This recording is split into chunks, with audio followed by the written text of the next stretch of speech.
The New Leaf Detox Resort is, oh, I'm looking.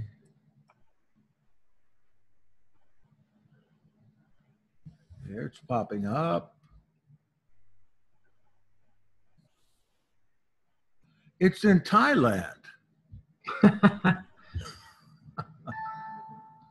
Who would think there'd be, well, I guess there would be detox resorts in Thailand.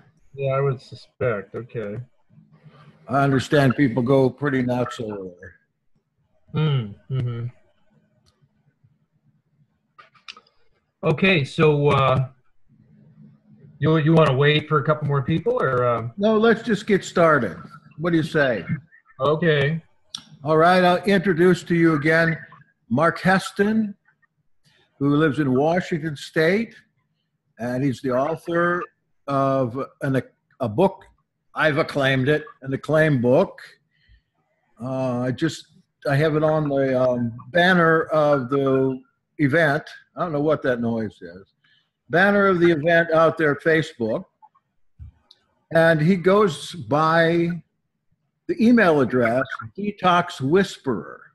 And I've always wondered what that is, and I've asked him, but he hasn't sorted it out yet. So we're going to try to get into that and break his code. Okay. Detox Whisperer. You think that you would mind telling us right up front? Oh, sure. No, that's not a problem. Yeah, essentially, several years ago, when I moved to the Washington area from Northern California, I wanted to get into doing detox programs, and I was invited to take over a detox facility. And the name of it was Whispering Pines Detox Center. And for legal reasons, we had decided to rename that Whispering Pines Detoxification Club. And so anyhow, so that's kind of how the Whisperer got in there with the detoxification. But and so I just kind of kept that that email address since then. But we stopped that protocol, or the facility had pretty much shut down about a year ago. But we're still doing, I still help people with nutritional testing and means of detoxification and diet changes and things like that. Are you actually like a horse whisperer to detoxified? Well, just various means to coax the body into releasing toxins in a systematic fashion to minimize Herxheimer and detox reactions, and trying to build up the body and simultaneously to some degree, So it's a little bit of an art, Sure. Well, in Ripley's Believe It or Not, there is a definition for intoxication. And according to that definition, it is being shot by a poison arrow. Have you ever treated anybody that was shot with a poison arrow? Only in the form of antibiotics and prescription drugs, but. Mm-hmm. You have a question here. Have you ever heard of kratom? Yeah, you had introduced me to that. That's I right. didn't know a lot about it at the time. Seems somewhat interesting. I haven't really taken the time to investigate that thoroughly, but Well, for detoxification, evidently, because because the molecules of the kratom, when it's digested, rest pretty comfortably in the same receptors of the brain that benzodiazepines go in. oh, okay. Yet at the same time, there's no need worrying about addiction because it's not addicting. So this has been used a lot of times for a person that's trying to get off pain pills or opiates. So they would take the kratom for 2-3 weeks, and that would fill up the need for the opium. And then they would get off the kratom, and supposedly the withdrawal period would have passed by then, and they wouldn't have withdrawal. What's Herxheimer? Oh, Herxheimer is a German term for just having a reaction from the amount of elimination that's going on with a particular protocol that's not being kept up by the elimination channels in the body. And so consequently you get symptoms. You know, like for instance, somebody may have had a history of, let's say, a lot of alcohol abuse. Maybe they've changed their ways. You know, I'm thinking of particular people I've worked with that became Christians, and from years past, they had, you know, imbibed quite a bit and hadn't touched the stuff actually for, I mean, I'm thinking about several different groups of different individuals. They may not have touched the stuff for 10, 12, 15 years. And then you put them on a detoxification protocol they've never been on before, a sequential means. And when you get to the point where you're actually pulling toxins from the fat, if you do it too quickly, they're going to start getting drunk from the alcohol that's being released from the fat, even that long, you know, prior to, which I thought that was kind of shocking to see that kind of stuff happen. But that's how long our body can hold on to toxins. You mean to say that alcohol can be stored in the fat, and then when you go to dragging it out, it can then again affect the mind? Oh, sure. Yeah. Especially so if you're detoxing quicker than your body can eliminate. I see. What do you think about the idea of fashion catheters? Fashion catheter. Yeah, you know, young people, especially these days, are so busy with partying and schoolwork and all that it would seem like a pretty good idea if we could promote fashion catheters for youth. You could drink more beer that way, or whatever you're drinking, and instead of filling your bladder up, it would go into the catheter. And I was thinking maybe you could take those bags and make fashions out of them, you know, like put Mickey Mouse on them, or put Kirk Russell or somebody like that. Right, like a Texas catheter that you could strap to your thigh. That they, Yes, exactly. Texas catheter. In fact, Lee was talking about getting a Texas catheter just for the very purpose of these long drives.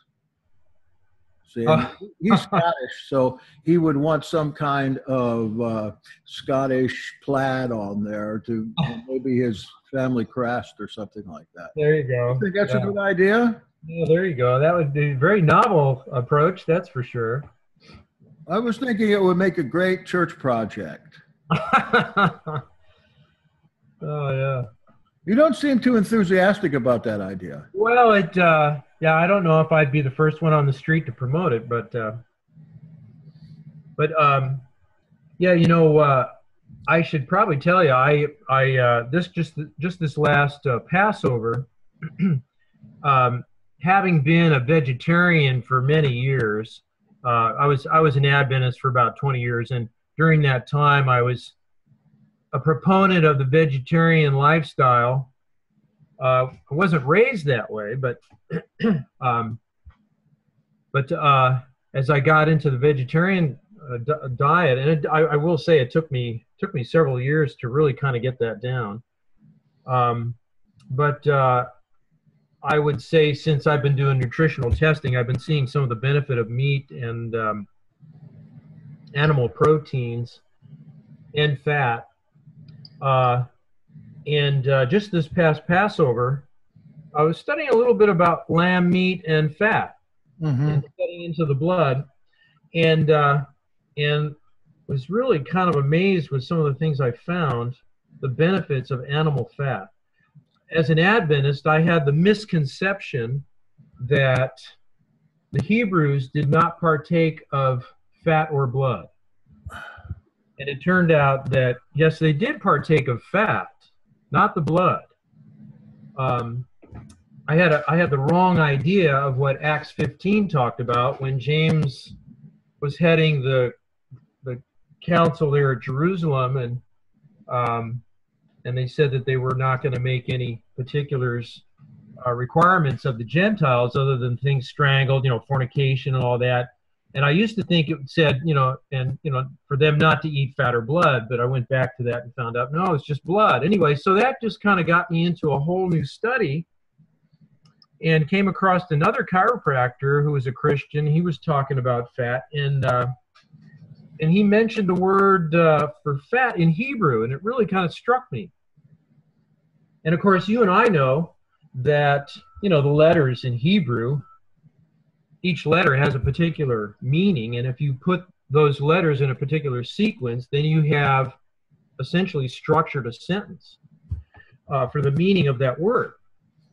And so this chiropractor fellow was describing the definition of the word fat in Hebrew was kalev, and he says the meaning of those three letters, which was the chet, the lamed, and the veit, chet meaning fence or protection, and lev, lamed with the veit, meant heart. And so kalev literally means, to the Hebrew, protection for the heart. And that just struck me, and all of a sudden I realized, well, yeah, that's true. The heart really only functions on fat. It doesn't function on glucose. You've never heard of anybody coming down with heart cancer. Because typically cancer is a problem of glucose metabolism and cells going awry utilizing sugar. So delved into that study a little deeper, and I went to, and I'd certainly promote this, there's a website called the WestonAPrice.org for the Weston A. Price Foundation, which chronicles basically the works of Weston A. Price, who was a dentist back in the 20s and 30s here in this country. And him is, with him as well, he had determined, I guess to some degree from his own instruction in school and study and all, he figured that the best diet in the world was a vegetarian diet. And so he decided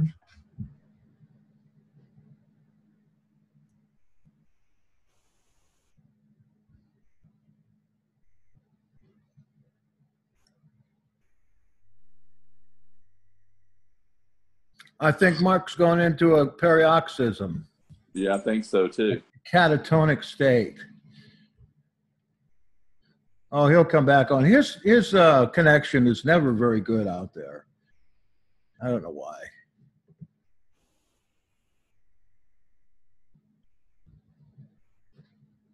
Well, I'm out at the Weston A. Price Foundation website, and I have heard of this fellow being long gone, but his studies linger on. And the first thing that popped up there was study. There we go. Okay, we're still on. Go back to about 5 minutes. Oh, 5 minutes. Okay. So Weston A. Price, he was a dentist here in this country. I can't remember exactly where that was, but he had a thriving practice back in the 20s, and then because of the Depression or whatever, he had decided to take a hiatus. Him and his wife, they traveled the globe to try and determine and find the healthiest people in the world, and decided to go and visit various indigenous groups and to see if they could find some common denominator amongst them all. And he did find a common denominator. He thought it was going to be vegetarianism, and in actuality it was not. It was people that had regular animal fat intake, eating animal organ meats and fat, and they would all have greens of various forms, vegetables, and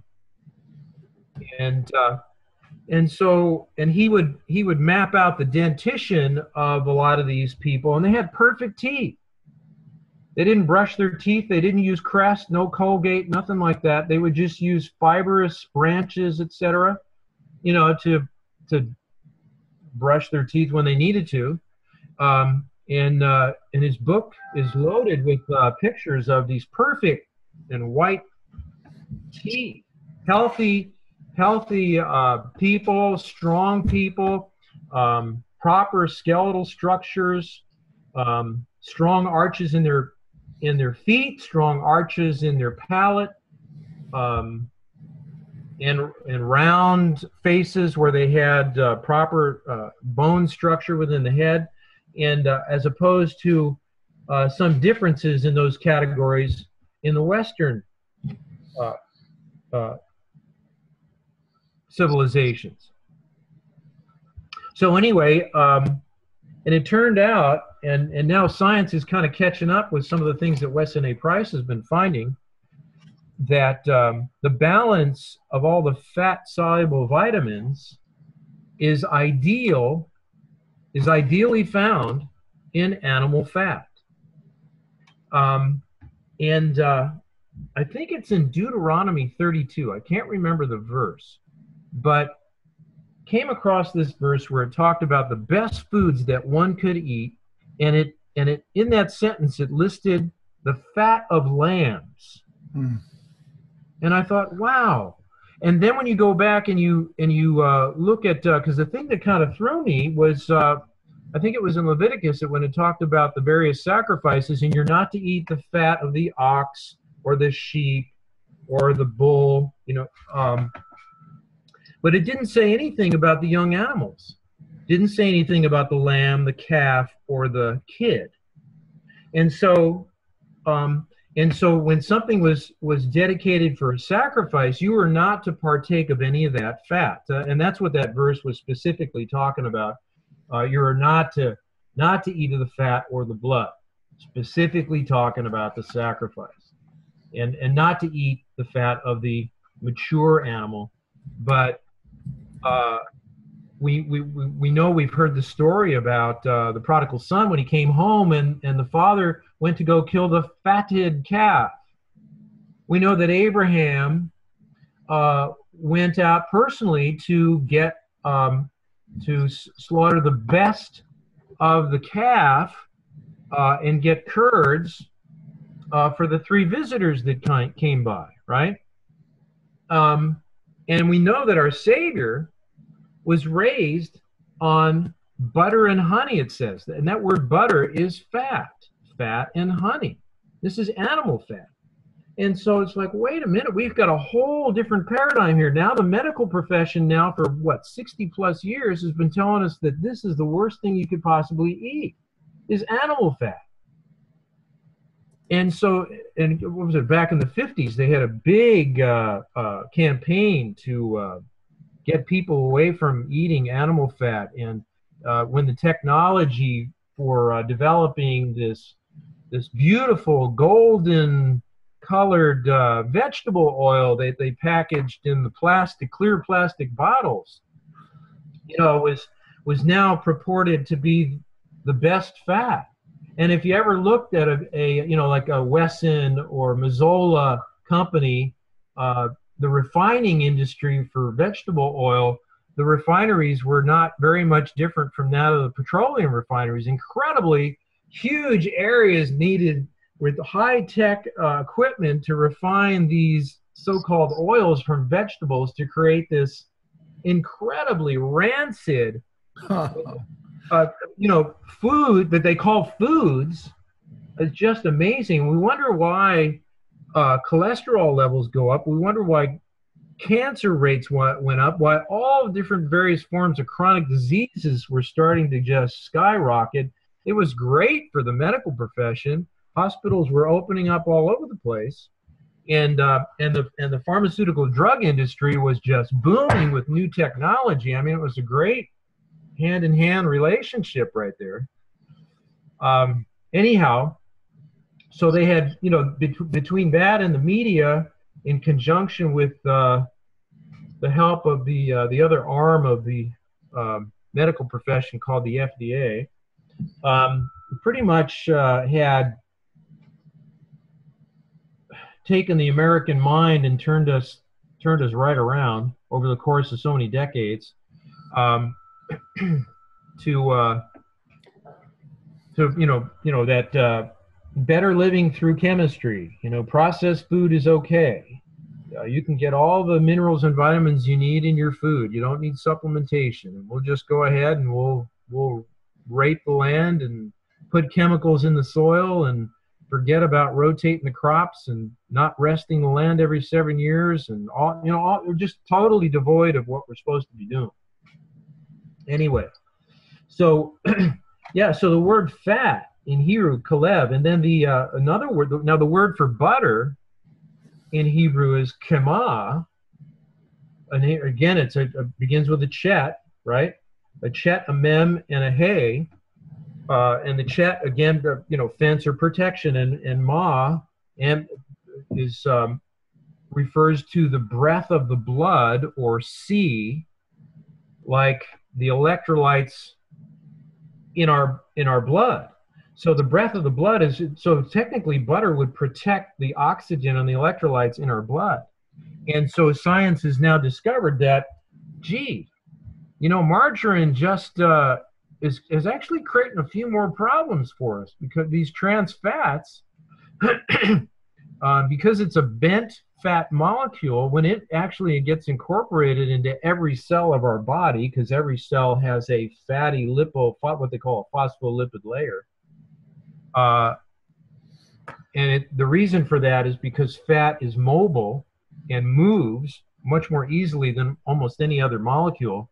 And so there's these peppered protein-based transition molecules on the face of all the cell membranes throughout all the cells in the body. Well, it turns out with those phospholipid membrane, and if you get trans fats incorporated into that, now all of a sudden the cascade of movement and this transfer of nutrients and the exit of waste does not function properly. And and so this is why we're starving and getting toxic, because we're not getting enough nutrients in, we're not getting enough toxins out. But if we're eating the proper fats, now our cells can more fluidly function. The transfer of nutrients and waste can work a lot quicker. Well, I tell you, I've had so much criticism about eating meat, and I'm looking right now at the Weston A. Price diet. And, it blows my mind. Listen to what it says. Eat the whole animal, including the meat, fat, organ meats, bones, cartilage, and skin. And it goes on to say, more important than muscle meats, organ meats should be consumed frequently.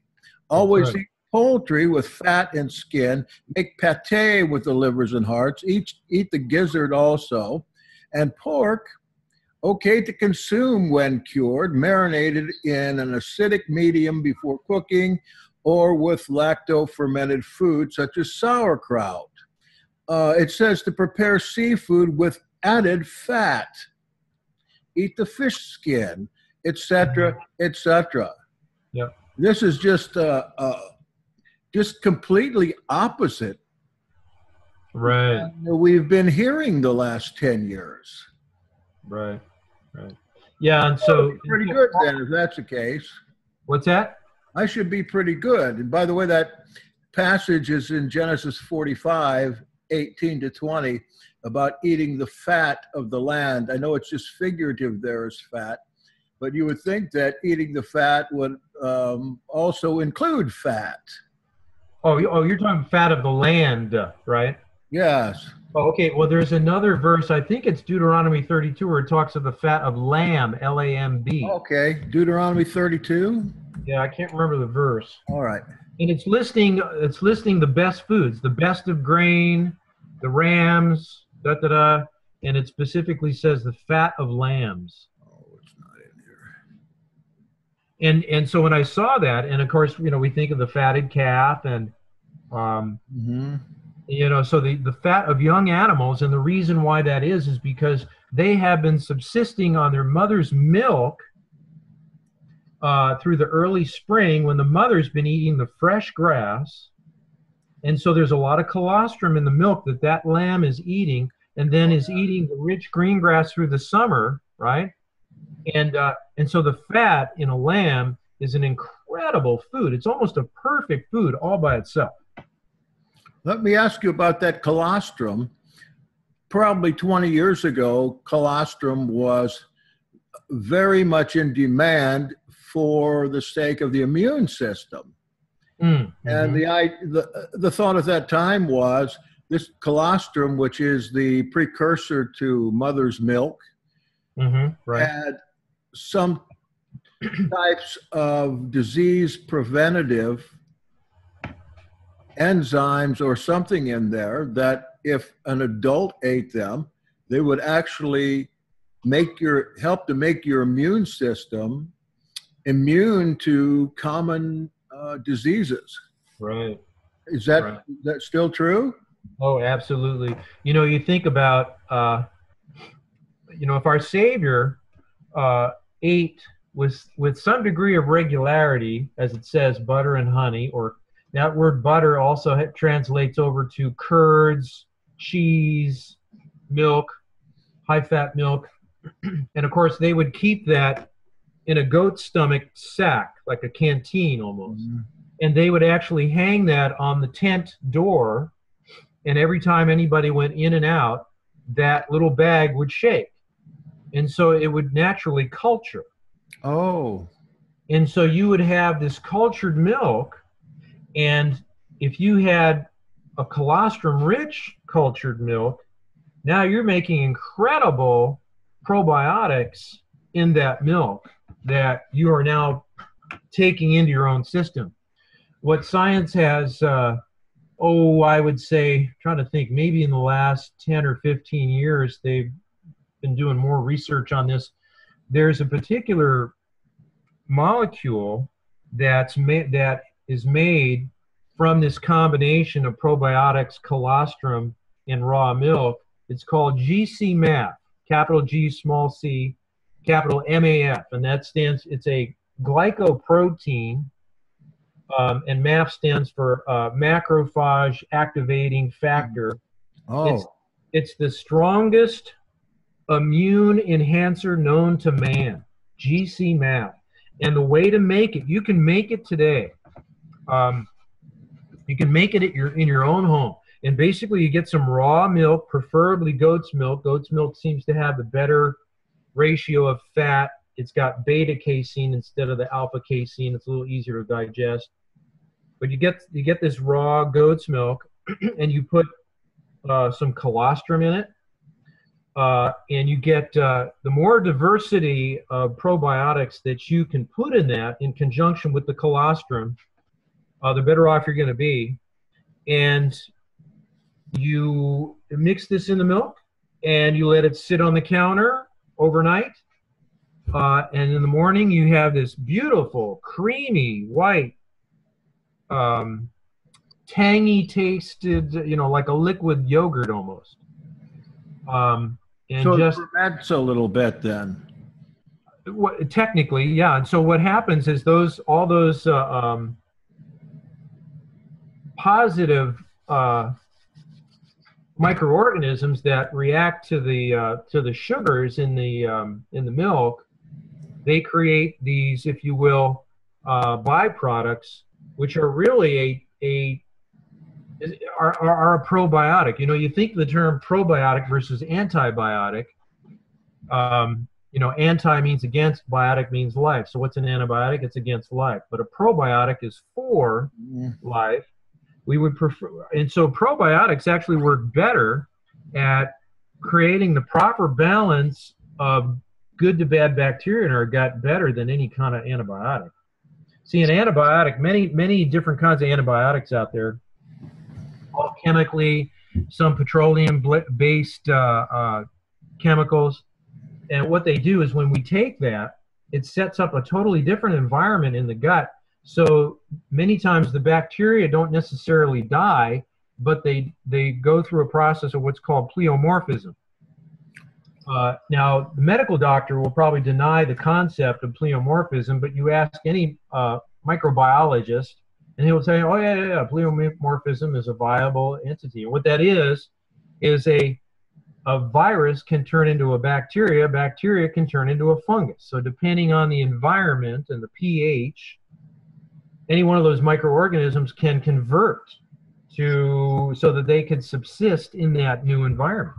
And so this is why when we take an antibiotic, we get this yeast problem, is because a lot of those bacteria convert to a yeast, and it might take our symptoms away for a period of time, but then down the road we start getting yeast related problems. Mm-hmm. So anyhow, so probiotics don't have any side effects, certainly nothing like antibiotics, and these are all due to the beneficial effects of the microorganisms in our gut. In fact, I find it really interesting in doing a little bit of this study that we actually, a proper, healthy, what they call a microbiome, the microorganisms in our gut, when that's proper, and let's say there's been a person who's never had any antibiotics, let's say they've never had vaccinations, never been exposed to municipal water systems that have chlorine, all these things that can affect the microorganisms in your gut. This relates to your indigenous tribes people. They have the best microbiomes and the best diversity, and actually with a good microbiome in our gut, we have more bacteria. We have 10 times the amount of bacteria in a good healthy microbiome than we do cells in our body. And so that should say something about the genetic makeup of our body. Mm-hmm. Yeah, the genetic makeup of our body is more related to our own food choices that create that microbiome in our gut. And so consequently, understanding that, it's like, gee, maybe my food choices do have an impact on my body, my system, my ultimate health. And that's truly what's happening. And it turns out, here's another thing, talking about fat, the food pyramid that was introduced, 25 plus years ago. Oh, way. Yeah. Yeah, okay, I probably don't need to say too much about that. I know a lot of people, most of the students of Scripture, have gotten into some health areas and have learned a lot of things that are different from what the mainstream has been teaching us. Well, when I was in school, they just pushed that and pushed that and pushed that. Right. And it turns out, besides the sugar at the top, but if we take that pyramid and turn it upside down, we'd be better off. Yeah. Turn it right upside down.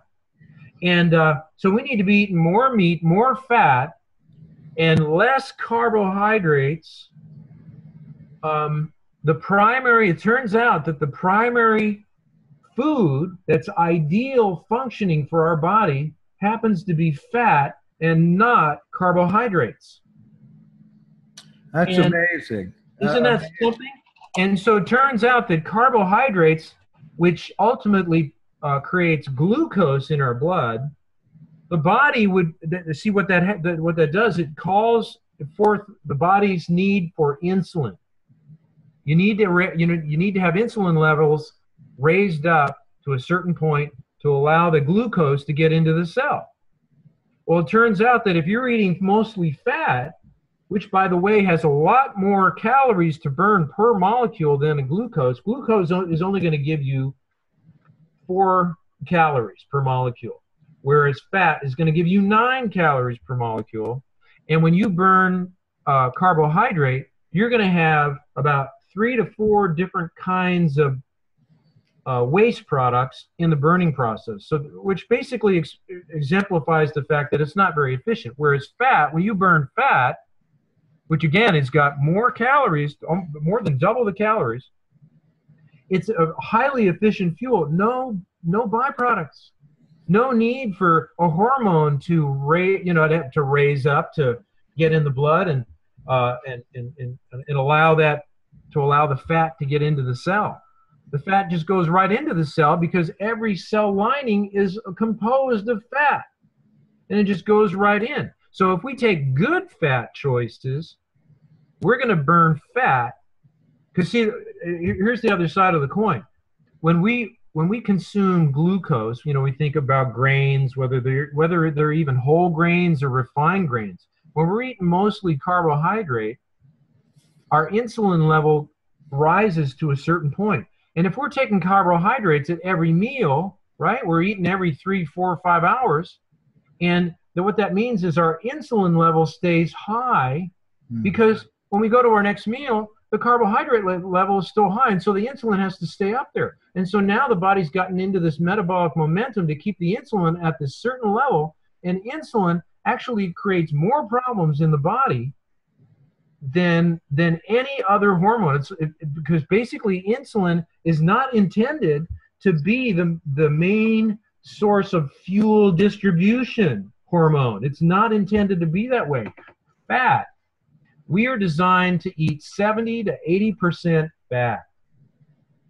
Turn that pyramid upside down. Take the sugar out of the picture, turn it upside down, because think about the fact that our brain is in that neighborhood of 70 to 80% fat. If you want to have an optimally functioning brain, you need to be eating 70 to 80% good fat.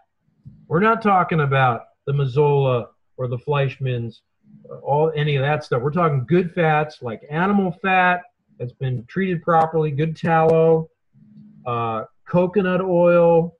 All your saturated fats are healthy for you. Get this. If you ate if you think about the 70 to 80%, if let's say if 70 to 80% of that 70 to 80%, and you're eating saturated fat, you're going to your vitamin A, your vitamin D, your vitamin K, and your vitamin E, those are all your fat-soluble vitamins. They're going to be balanced out all at the proper ratio, and every single one of those vitamins need each other in the very ratio that's laid out in the fat. When we have a disproportion of those 4 vitamins, which can happen when we do supplementation and on a low-fat diet, we're not going to get the proper ratio, and we're going to run into problems. So when we're doing this carbohydrate, those 4 major waste products that have to ultimately pass through the liver, some of those being aldehydes and acetones and let's see, lactates, which can be recycled. But it does burn some of those other chemicals, especially if we're not getting enough vitamins and minerals. And many of our minerals are fat. Our vitamins. Well, I'm sorry. Many of the minerals, besides the vitamins I mentioned, are also fat dependent, like zinc, like manganese, and we need zinc. There's like 300 different enzymatic processes that we need zinc for. And magnesium is another is a dependent mineral in the Krebs cycle, which is where we get our ATP. And so we wonder why we have so many problems. Now, and you might find some interest in this, Jackson. Now, one of the #1 causes of depression is an inadequate amount of intake of good saturated fat. If we eat more saturated fat, the incidences and occasions of depression will go down. Never heard this before. Yeah. So, and you'll probably find some of that information on the Weston A. Price website there, actually. Mm-hmm. How important is oh, I'm sorry, you weren't done yet. Go ahead. Well, I was just going to say, even if all they did was reduce their carb intake, in other words, they cut back on their breads, and they just said, let's say, even if they just took 2 tablespoons of coconut oil at each meal. Now some of the symptomology that they've been getting, the intensity of some of the symptomology that they might attribute to their chronic disease is actually going to be blunted a little bit. But ideally, what we want to do is go on a low carbohydrate, high fat diet. They call that an LCHF diet. Some people refer to a version of that. It's called ketogenic diet. Because what you want to do is burn predominantly ketones, which are fatty acids. Ketones are the choice food of every cell in the body. The brain, we've been taught in school that the brain only runs on glucose. That is not true. The ideal food for the brain is ketones. The two major fuels for the brain, all the nerve cells in our head, is ketones. Ketones and glucose are the two main ones. And ketones are the optimum fuel. A lot of people be happy to know that Cheetos is the optimal fuel for the brain. Cheetos. Let me ask you about a couple other things that I have on my mind. What about the hair analysis? How important is that? Well, hair analysis is okay. I think it's one method of determination. There's safety in a multitude of counselors. I think you can get a pretty good idea of the toxicity and the lack of certain minerals, at least with hair analysis. The approach that I take, I actually do a muscle testing protocol, and I can check for different, just by pressing certain spots on the body and check on the strength of the arm. I can find out the levels of certain vitamins. I can check certain minerals. I can't cover them all, but I can get the major ones. And so just getting the major ones gives me a picture of what's going on. You're talking about holding one in your hand or holding up to your chest while somebody checks to see if you can keep your arm held down or something like that? Yeah, well, it's essentially like that. Yeah, and I'll tell you, Jackson, if someone talked to me about muscle test, I've been a chiropractor for about 30 plus years, but like 15 years ago, someone came to me and says, well, hey, Mark, all you have to do is muscle test that. and I had gone to different chiropractic seminars. Every year you have to do so many credits, right, for the state. And it's a good thing, you get on top of some new things out there. But every so often I'd run into chiropractors that were doing some muscle testing stuff, and I would challenge them on a physiological basis how this stuff would work. And many years would go by, and nobody was able to answer my questions, to my satisfaction. And it got to the point where I would, somebody brought up muscle testing, I would put my fingers up in a perpendicular fashion like this. Don't even talk to me about this. It sounds like a cult. I can't make the connection how it could possibly work unless it's right. And supernatural aspect.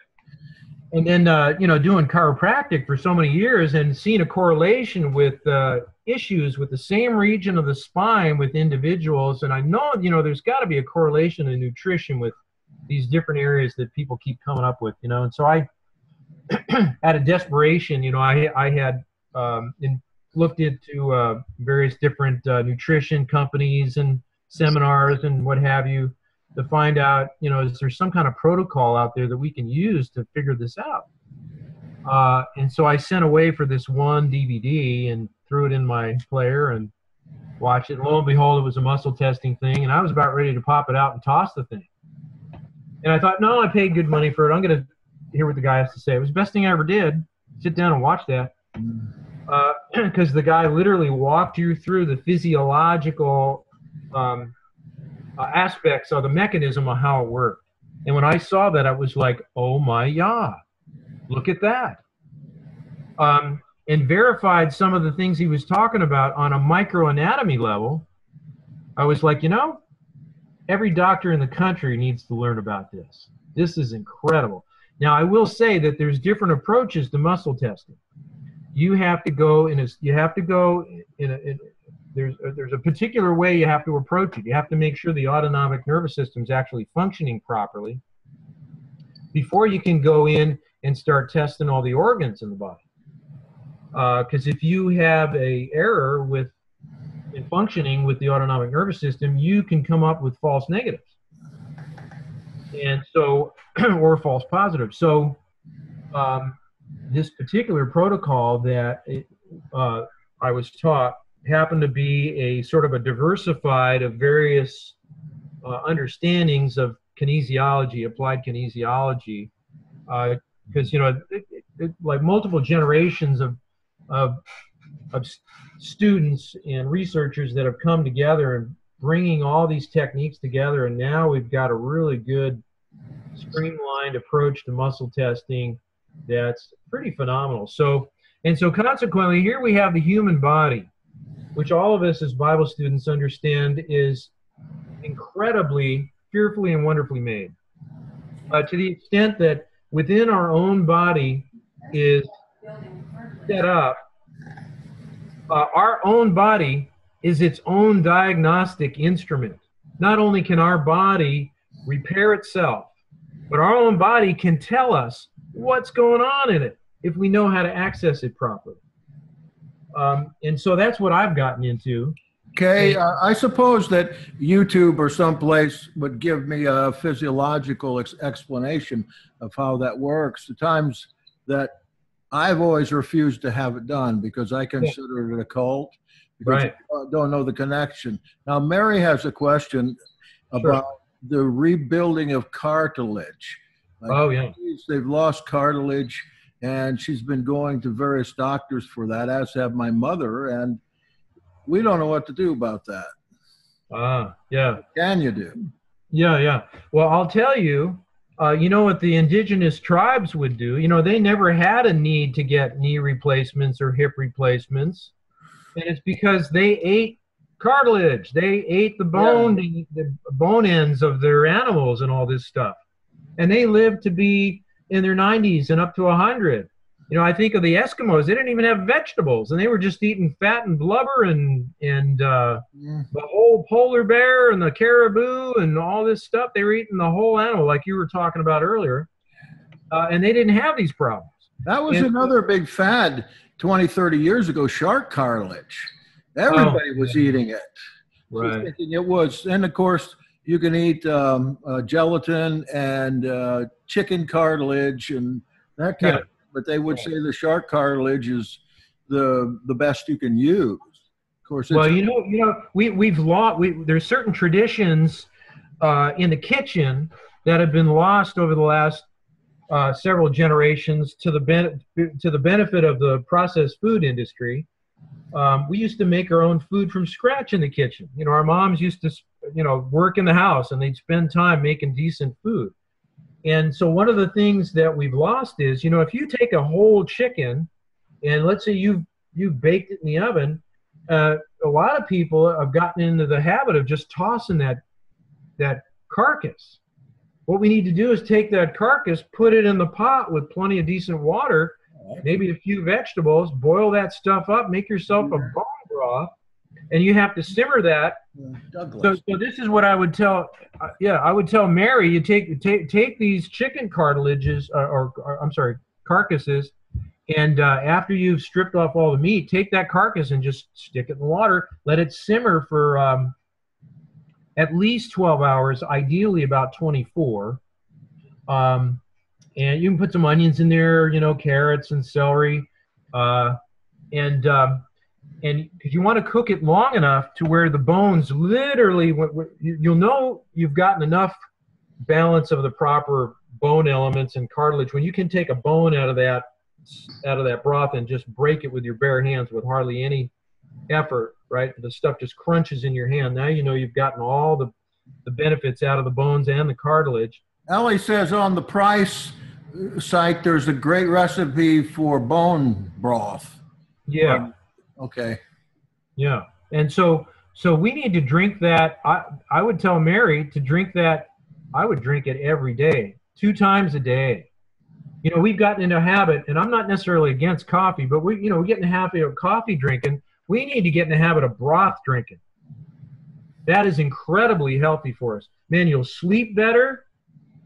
Your joints won't be aching. Your muscles will be able to function better. You'll think better. I mean, all the stuff that's in that bone broth is so beneficial for the entire body. So, and we have to go back to fat eating. We need to get our fat. And so in order to utilize protein, we think about, the predominance of the cartilage protein is called prolamine. And prolamine is a peptide. And guess what? that's dependent on fat-soluble vitamins. And if we're not taking enough fat, we're not going to have enough vitamins A and D, specifically, and K, to get the proline to where it needs to go. Now, get this. We've had people bone-to-bone knees, verified by X-ray. And they started taking chicken cartilage, and in a matter of months, we're talking 3, 4, 5 months, they're walking down the street, where before they couldn't do much of that at all. They're walking down the street. They're walking at distances greater than they had in decades. And so this is because of the vitamin A, the vitamin D, and the vitamin K in the fat to help you make the protein to get into that cartilage, but you need to eat fat with the cartilage. So, and that's exactly what you have in a carcass, in bone broth. You got fat, you got cartilage stuff, you got all those vitamins. It's a prepackaged liquid cartilage builder. What do you think then about, we'll jump another subject here. We got about 10 minutes. Okay. Tell us a little about, if you can, amalgam in the mouth. The amalgams, the dental amalgams? Yes. Yeah. Yeah, so we know that most of they call them mercury fillings because they have to be at least 51% mercury. And they would amalgamate other minerals with that. And it turns out that certain minerals will interact with mercury and create a battery effect. And so we got to watch that, because when you create a battery effect, now the mercury is going to off-gas faster. So if you got certain minerals like, i.e., copper, if there's too much copper in that amalgam, that mercury amalgam is going to off-gas even more. And so guess what happens when we chew, whether we're chewing gum, whether we're chewing our food, which we're supposed to be doing, we're off-gassing mercury and we're breathing it in, and it's going, its closest region of destruction is going to be the brain. And mercury will settle in the fat. And so that'll get into the brain. It'll get into other fatty areas of the body. In fact, I think 90% of toxins are fat soluble. So yeah, and so now I don't know if this is true or not. I just heard this. I haven't been able to verify it, but because of all the hullabaloo over mercury and the amalgams, people have been lobbying and clamoring for some other kind of means of dental fillings. And the dental profession, I heard about this a few years ago, came out with this aluminum filling. Oh, great. Yeah, and so, which has got its own, it doesn't off-gas to the same degree that mercury does, but it still creates a problem. Well, there's different kinds of, what do they call that? Epoxy-type compounds that are hypoallergenic. I remember when I had my amalgams taken out, they put in this compound called Conquest DFC. I don't even know if they make it anymore. This is back in the early 90s. But that, and I still have those in my mouth. This was what, 94? And they held up pretty well. And yeah, a root canal and mercury amalgams, especially with the copper, are some of the worst things that we could do to our body.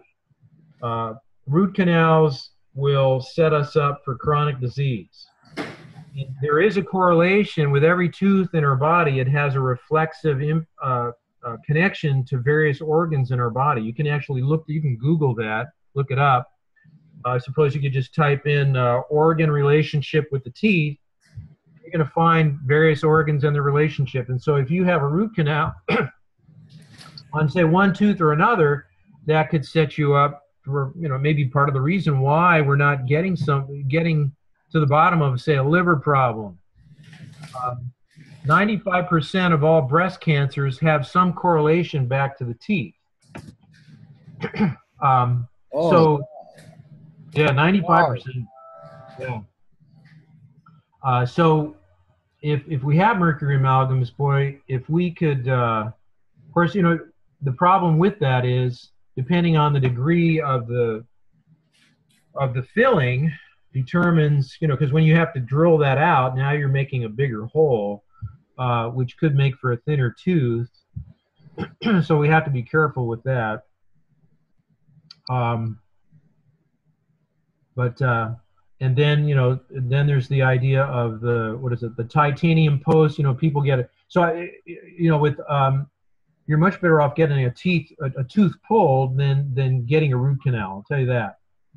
And a post, the titanium post is okay.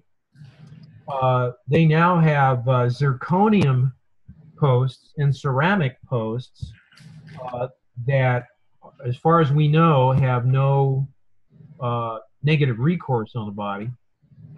Anyway, I'm just kind of... Sure. I've got a couple titanium posts. Allison just said that she just had all the mercury taken out of her mouth.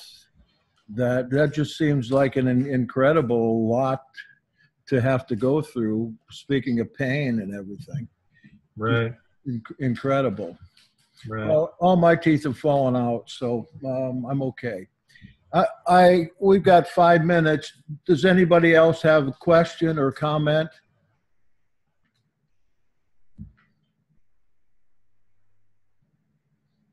I'll mention, Jackson, that fat actually has an impact on the teeth also. We think of our high carbohydrate. Oh, here's a point I just remembered. When a baby is born, it's ketotic. It runs on fat. The mother's milk is mostly colostrum. And so a baby does not have any amylase, virtually no amylase in its saliva, which basically says it's not supposed to have any carbohydrates amylase doesn't show up in a baby's saliva till at least 5 months. And so a baby whose brain is developing more than anything else in its body in those first 5 months is subsisting almost entirely on fat. And did you know that the archaeologists have determined that the calvarium of the human skull, which is basically the housing of the brain, is actually reduced in size by about 10%. And if you think about the brain being 70 to 80% fat, is there a correlation with the reduced size of our head and the lack of fat intake? I don't know. But we need fat for all the vitamins, for all the interactions on all the cells in our body. I just highly would encourage everybody to, whatever they can do to reduce their carb intake, increase their fat. Because I'll tell you, I should probably put this plug in, that cholesterol is not a boogeyman. Did you know that heart disease risk is no different at 200 milligrams per deciliter? Your cholesterol level at 200, the risk for heart disease is no different at 300. What is that about? You get above 300, well, yeah, maybe we ought to do something about it. But if you're eating high fat, you're not going to get up there. It's going to be pretty tough to get up there. Why are we taking these statins then? Yeah, and so I'm just wondering why don't doctors have are on cue with that? Okay, well, here's the thing about statins. See, statins, if cholesterol is an antioxidant, and antioxidants protect us from free radicals, then what are we doing lowering cholesterols in the body? Now, when you have a disproportionate amount of LDL cholesterol, yes, HDL cholesterol, it's because you're looking at too much carbohydrate, too much inflammation in the body, and so the body naturally is going to make more cholesterol to protect you because of all the free radicals from the carbohydrates you've been eating. And so this whole design of the diet that's been foisted upon us is great for business again. So if we artificially lower the cholesterol on people by giving them statin drugs, now we're taking the cholesterol level. Now what's going to happen? The free radicals have a heyday. So the older a person is, the higher their cholesterol level should be to protect them from free radicals. So a statin drug is like absolutely no way. Forget that stuff. So anyhow, anyhow, I get it. yeah. Yeah, I get it, man. Well, our time is up now. Mark, do you think that we could do this again? You're really talkative about these things. You're a true believer and a detox whisperer. We get it now. Okay. Yeah. Sure, I could do that, man. Oh, Yeah. excellent. Well, thank you all for coming, and we'll catch Mark next time. Maybe next week we can set it up again if Okay. you're busy. Yeah. I'll tell you what, I will email you because I'm not sure if the family's supposed to be going to Oregon to go watch the eclipse. So. Oh yeah, what date's the eclipse? Oh, it's next Monday. I'm sorry, a week from this Monday, but. Well, I heard that it's going to be rain. We have rain in the forecast, so it may not actually. We may not leave. I hear on the West Coast it's going to be much more dynamic than over here. Yeah. Okay.